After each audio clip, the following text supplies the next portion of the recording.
그래서 시계공학자가 됐는데 이 사람이 이제 공학 지식이 있잖아요. 그래서 실제로 움직일 수 있는 바퀴 달린 의자를 만들었는데 이렇게 돌리는 겁니다.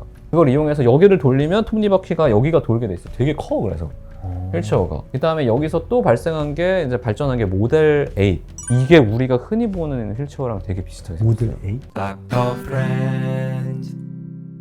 안녕하세요. 닥터 프렌즈입니다. 오늘도 돌아온 의학의 역사. 의학의 역사입니다. 휠체어의 역사입니다. 휠체어 어떻게 생겼는지 모르시는 분은 없겠죠, 사실? 그렇죠. 이제는 너무나 우리가 익숙하게 미디어에서도 많이 봤고 정확하게 어떻게 생겼는지 모르겠지만 원리나 그쵸, 이런 그쵸, 것들을 그쵸. 대충은 어떻게 생겼는지 우리가 다 네. 안단 말이에요. 혹시 타본 적 있어요? 타본 적 있죠. 언제 타봤어요? 아, 수술할 때? 네, 뭐 그걸 타보고 친구 사용하는 거 한번 타본 적도 있었고. 저도 이제 막막박을 때는 수술 4번 했으니까 내려갈 때는 전신 마취니까 침대 차고 내려가는데 검사하고 막 이럴 맞아. 때는 그럴 때 이제 휠체어 타고 가거든요. 산동하고 이제 수술하고 바로 이제 가서 검사 받는데 그럴 때는 이제 못 움직이니까 진실이가 밀어주고 그랬는데 우리는 대부분 이제 만성적으로 뭔가 하반신이 불편하거나 혹은 만성질환이 있는 사람만 사용한다고 생각하지만 단기적으로 보면 되게 쓰임새가 그러네. 많습니다. 다들 아시다시피 이제 휠체어가 가장 유명하고 가장 보편적으로 쓰이는 이동 보조 수단이죠. 제가 이걸 갑자기 준비하게 된 이유가 있어요. 제가 여기서 강연 많이 다니잖아요. 그 중에 포럼 하나를 갔어요. 장애인식 개선이라는 포럼을 갔는데 휠체어를 타신 분이 이제 발표를 하셨어요. 근데 사실 저희도 생각을 해보면은 휠체어가 있으면 어떤 걸 고려해야 된다 이런 거를 생활에서 겪어본 적이 있습니다. 우리 친한 형 있잖아. 성민이 형. 휠체어를 탄 동행자가 있을 때 그치. 식당을 가려고 한다. 그럼 우리가 생각해야 될 게 몇 가지 있죠. 맞아요. 1층이면 제일 좋습니다. 근데 1층이라더라도 문턱이 없으면 좋아. 맞아. 그리고 화장실이 있어. 화장실이 1층에 있어야 됩니다. 네. 대부분 근데 나가서 계단을 올라가야 되잖아요. 근데 그런 때는 좀 어렵지. 그리고 화장실 칸 자체도 좀 넓은 장애인 맞아요. 화장실이면 더 좋겠죠. 여기까지만 들어도 넘어야 될 산이 좀 많습니다. 맞아요. 근데 이제 2층에 있는 데도 많은데 2층에 있으면 엘리베이터가 있으면 좋아요. 네. 근데 오래된 빌딩들은 보통 엘리베이터에 가는 길이 계단이야. 맞아. 그래서 이제 우리 같은 동행인이 있으면 들어서 가면 되는데 전동 휠체어면 이제 그것도 안 되죠. 못 들죠, 사실. 그다음에 이제 갔는데 화장실은 또 반층 아래 있어. 이런 거는 또 갈 때 우리가 없으면 안 되니까 네. 이런 걸 고려를 해야 돼서 전화를 해서 물어보는 경우가 많습니다. 근데 전화해보잖아요? 사실 직원분도 잘 몰라요. 본인은 안 타봤으니까. 네. 이게 뭐가 불편할지는 사실 알 수가 없거든요. 안에 뭐 테이블 공간도 좀 넓으면 좋고 이런데 이런 것들도 사실은 해보지 않으면 몰라요. 이게 너무 보편적인 일인 게 인하대학교 의과대학도 병원에는 이런 설비가 있었습니다. 그쵸, 그쵸. 근데 대학교에는 없었어요. 그래서 저희 선배가 복학하기 전에 부랴부랴 막 공사하고 했던 거 기억이 나시죠? 그런 거 보면은 이런 정보를 누가 좀 정리를 해주면 좋겠다. 그러니까 이 집에 가고 싶어. 그 집이 이러한 것들을 다 고려한 정보가 딱 나와 있으면 너무 좋잖아요. 근데 그날 발표를 하셨던 분이 이거를 앱을 만든 사람이에요. 계단 부셔 클럽인데 계단을 부신다는 게 아니고 그러니까 이제 휠체어를 탄 사람들이 혼자서도 이동할 수 있는 곳인지 아니면 뭐 보조인이 한 명만 있어도 되는 건지 이런 것들이 다 나와 있습니다. 이 문턱이라고 하는 턱이라고 하는 거 휠체어를 탄 사람한테 계단으로 인식되는 거 나 혼자 못 올라가는 높이 얼마 정도 될 것 같아요? 이렇게 밀고 갈 때? 7cm? 7cm? 엄지 한 마디 정도면 못 올라갈 수 있습니다. 생각보다 생각보다 되게 이거 힘들대요. 그러네. 한 5cm만 돼도 안 되겠다. 그러니까 남자분 같은 경우에는 완력으로 미는데 그러니까 앞바퀴 들어서 이렇게 할 수 있게. 그게 안 될 수 있어요. 안 될 수 있겠다. 그래서 이런 게 굉장히 필요하더라고요. 뭐 콘서트 같은 거 거기도 이제 휠체어를 타고 갔으면 어떻게 접근해서 어떻게 들어가는 게 유리한지 뭐 이런 것들도 다 정리가 돼 있습니다. 그래서 이건 좀 소개를 해야겠다 싶었고 이 휠체어 언제부터 존재했을까? 이게 좀 오래됐겠죠. 왜냐면은 사람들이 그쵸, 오래됐을 다쳐서- 거라고 생각하죠. 네. 저도 되게 오래됐을 것 같았거든요. 왜냐면 휠체어가 필요도 하고 의자 있고 바퀴가 있으면 되는 거잖아요. 최초의 바퀴는 언제 나왔을까요? 엄청 오래됐어요. 지금까지 정설로 받아들여지는 거는 기원전 3,500년 전에 메소포타미아에서 만들었다고 해요. 광민수 소장님은 아니라고 할 수도 있어요. 이집트가 더 빨랐는데 할 수 있는데 뭐 근소한 차이로 이집트에도 있어요. 그리고 의자 자체는 되게 간단한 도구잖아요. 그쵸. 이거는 그냥 뭐 무슨 물리적인 어떤 지식이 있는 게 아니니까. 근데 약간 좀 그 생각이 들어요. 아마 권세가 높은 사람은 그런 부상에 살아나왔을 때 사람이 들게 했을 것 같고. 그것 때문에 네. 되게 오래 걸립니다. 그래서 이게 이집트에서도 확인이 안 돼요. 투탕카멘 같은 경우가 다리가 불편했거든요. 그러면 들게 하면 되니까. 아니 지팡이를 썼어요. 지팡이? 그러니까 혼자서 다닐 수 있게. 그래서 투탕카멘 무덤에는 각종 지팡이가 많거든요. 물론 그거를 그 사람이 썼다는 증거는 아직 없지만 아마도 사용을 했겠지. 사용감이 있는 지팡이도 있으니까. 미라에서도 확인됐는데 이제 지팡이 썼고 성경에서도 하반신이 마비된 사람들이 예수님께 치료받는 장면이 나와요. 근데 휠체어로 오는 사람은 한 명도 없고 그냥 들 것에 들어서 와. 지붕에서 내린다든지 아니면 그냥 들고 옵니다. 아니면 안전뱅이가 그냥 길거리에 앉아 있는데 일으켜 세우거나. 그러니까 그런 이동 수단은 없었던 거죠. 5, 6세기경 중국이나 그리스에는 이런 게 묘사가 된 그림이 있긴 해요. 근데 이거를 진짜 사람이 탔냐? 명확하지가 않습니다. 근데 중국 같은 경우에는 좀 가능성이 높은 게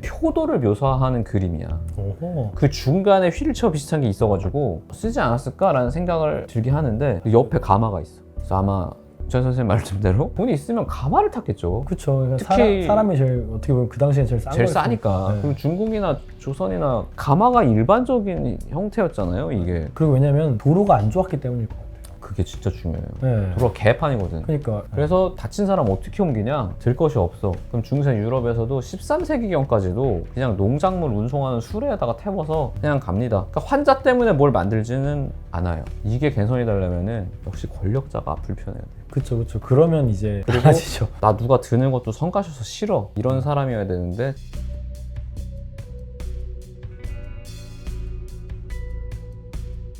(1595년에) 스페인의 펠리페 2세 왕이죠. 왕이 통풍이 너무 심해져. 아픕니다. 걸을 수가 없어. 그런데 들고 다니는 게 성가신 거야. 또 집 안에서 움직일 때.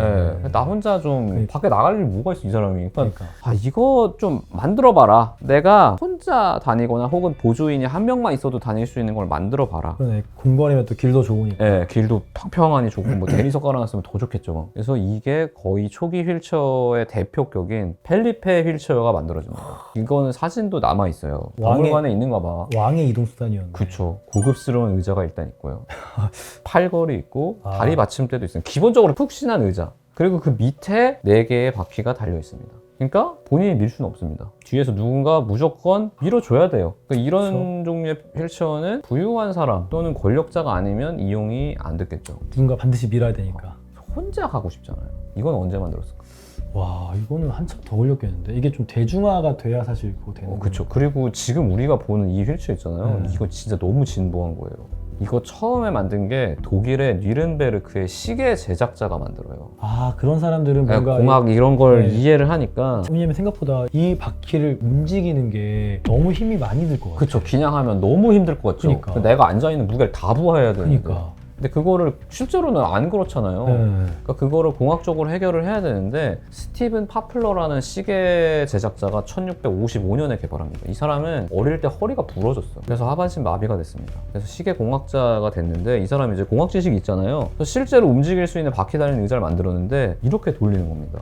그걸 이용해서 여기를 돌리면 톱니바퀴가 여기가 돌게 돼 있어. 되게 커. 그래서 휠체어가 스스로 갈 수는 있어요. 근데 말씀하신 것처럼 길거리가 그렇게 좋진 않으니까 밖에서는 못하고 안에서는 탈 수 있는 거죠. 여기서 한 번 진일보를 하는데 멀린의 휠체어라고 해서 이게 인기가 꽤 많았어요. 근데 그래도 여전히 많이 안 만들어요. 그러다가 이게 엄청나게 대유행을 하게 됩니다.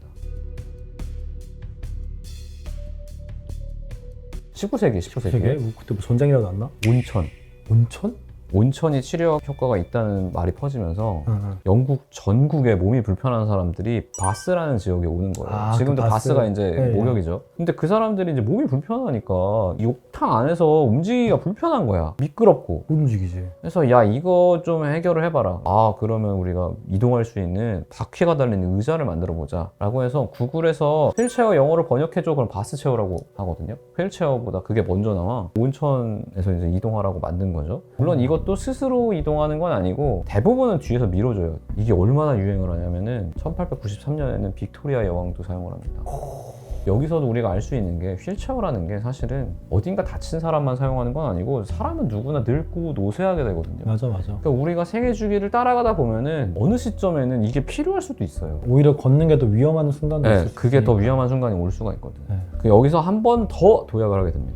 이때는 전쟁입니다. 20세기? 1차 세계대전은 아니에요. 왜냐면 이때는 그 정도로 다치면 못 살려 거의. 근데 2차 세계대전 때는 페니실린이 나왔거든요. 그래서 이때는 이게 생겨도 항생제 주고 치료해서 살리는 거야. 그 전쟁이 끝났어요. 그랬더니 수십만 명의 참전용사가 다리가 불편한 채로 전역을 하게 됩니다. 아예 못 움직이거나 목발을 집어야 되거나 지뢰도 많았고 옛날에. 네, 엄청난 전상자가 발생을 한 거죠. 이때까지만 해도 휠체어 뭘로 만들었냐? 나무나 쇳덩이로 만들었어요. 진짜 그냥 너무 무거워. 그러니까 그렇지, 이거를 그렇죠. 옮길 수는 없어요. 그리고 뻑뻑해. 그러니까 스스로 밀기는커녕 보조자가 있어도 안 돼. 그리고 바닥은 울퉁불퉁하니까 이동이 어려워. 근데 그나마 나아진 건 이때는 자동차가 이제 좀 보편화가 되면서 도로가 점점 평평해집니다. 마차는 괜찮아요. 말은 이렇게 가니까. 근데 자동차는 애초에 바퀴로 가야 되니까 이제 점점 평평해지거든요. 아, 그럼 우리 이거 안 되겠다. 조금 더 가볍게 만들어 보자 해서 이젠 프레임이 생긴 접이식 휠체어들이 나옵니다. 오, 드디어. 이거를 자동차에 실는 거예요. 그러니까 아직은 바깥에 나와서는 못해. 근데 집에서 나와서 누군가 도와줘서 자동차에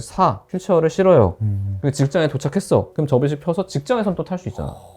그러니까 이게 나오면서 최초로 출퇴근이 가능하게 된 거예요. 드디어. 지금까지는 다 자택에 있어야 됐어요. 드디어 이동의 자유를 좀. 이동의 그래도- 자유가 여기서 한 번 온 거고, 그 다음에 여기서 또 발생한 게 이제 발전한 게 모델 8. 이게 우리가 흔히 보는 휠체어랑 되게 비슷하게 생겼어요. 모델 A? 8번 나온 거예요, 이게. 계속 바뀌어서. 스스로 밀 수 있습니다. 그리고 뒤에는 보조자가 쉽게 밀 수 있게 손잡이가 있어요. 이게 언제예요, 시간? 이건 20세기입니다. 20세기 이제 중후반으로 넘어온 거예요. 이거 접을 수도 있어. 옛날에는, 그러니까 처음에 나온 접이식 휠체어는 바퀴를 떼고 접었어야 돼요. 아, 번거롭구나. 네, 근데 이거는 그냥 접을 수가 있어. 그리고 지금은 여기서 하나 더 나가서 전동 휠체어가 나오기도 하고, 또 하나는 뭐냐면 개인에 맞춘 휠체어들이 나옵니다. 나는 COPD 환자야. 숨이 차요. 그럼 산소통이 있어야 되잖아요. 아, 맞아. 뒤에. 그러면 그런 것들을 달 수 있는 것들이 나오는 거죠. 뭐 스티븐 호킹 박사 같은 경우에는 조이스틱으로 네. 이동할 수 있게 만들고, 어떤 사람은 눈동자로 움직일 수 있게 만들고, 뭐 그런 것들이 나왔죠. 근데 이게 이렇게 발전했는데도 아까 제가 서두에 말씀드린 것처럼 아직도 휠체어로 접근하기는, 모든 곳을 접근하기는 어렵습니다, 사실. 맞아. 그러니까 이거는 어쩔 수가 없어요. 왜냐면 이전에 지은 건물들은 법이 달랐기 때문에 뭐 보조 이런 건 없어요. 근데 그때는 어쩔 수가 없었지. 근데 지금은 이제 바뀌어서 다 그렇게 하도록 되어 있거든요. 앞으로 점점 좋아지긴 할 텐데, 그 전에 이 계단 부셔 클럽 들어가 봤거든요. 아, 앱이니까. 되게 잘 돼 있고 우리가 다 할 수 있어요, 그냥. 그러니까 들어가면서 아, 여기는 1층에 있네. 뭐 문턱 없고, 그다음에 거기까지 오가는 길에 뭐 잘 되어 있고, 들어가서도 화장실이 넓고, 그다음에 테이블 간 간격이 넓고, 이러면은 가볼 수 있는 집인 거죠. 그런 것들을 그냥 자주 안 하니까 한번 갈 때 사진 몇 개 찍어가지고 입구부터 화장실 뭐 이런 거 찍어서 하면 되게 도움이 많이 됩니다. 실제로 참여자들이 되게 많고, 보면은 아, 나중에 그런 약속을 잡을 때 되게 수월하겠다라는 생각이 들어서 그냥 한번 소개를 해봤습니다. 광고긴 한데 이제 저는 안 받았습니다. 무료 광고. 네, 너무 제가 취지에 공감을 해가지고 한번 소개를 시켜드려봤고, 다음에 저희는 또 재밌고 유익한 역사로 찾아뵙도록 하겠습니다. 네, 감사합니다.